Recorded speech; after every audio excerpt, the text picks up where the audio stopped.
Bonjour, Frédéric Naïm, avocat au barreau de Paris. Je suis spécialisé en droit fiscal.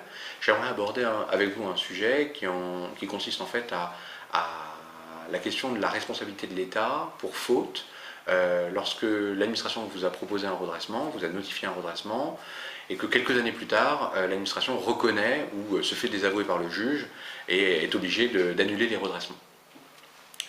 Dans un certain nombre de cas, et le plus souvent d'ailleurs, le fait de subir un redressement fiscal qui est finalement annulé vous aura fait perdre un certain nombre de choses.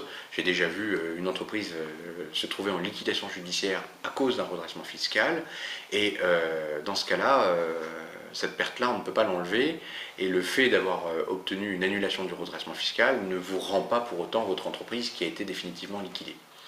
Dans ce type de situation, sachez que la responsabilité de l'État peut être engagée maintenant depuis plusieurs années pour faute simple et non plus pour faute lourde. Autrement dit, la preuve de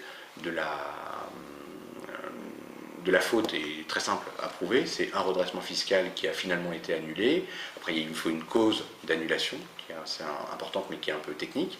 Mais en gros, dans un certain nombre de cas, vous pouvez espérer des dommages et intérêts en raison du préjudice que vous avez subi du fait d'un redressement qui n'avait pas lieu d'être.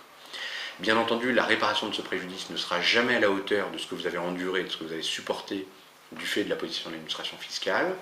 Pour autant, ça peut être un lot de consolation et c'est quelque chose qu'on peut avoir en tête. Donc, si vous gagnez contre l'administration fiscale, si vous avez obtenu gain de cause après une épreuve longue, dure, n'hésitez pas à vous poser la question de savoir si vous n'avez pas matière à aller rechercher la responsabilité de l'État pour faute, juste après avoir obtenu un jugement favorable, ou un arrêt favorable, ou un dégrèvement de la part de l'administration fiscale.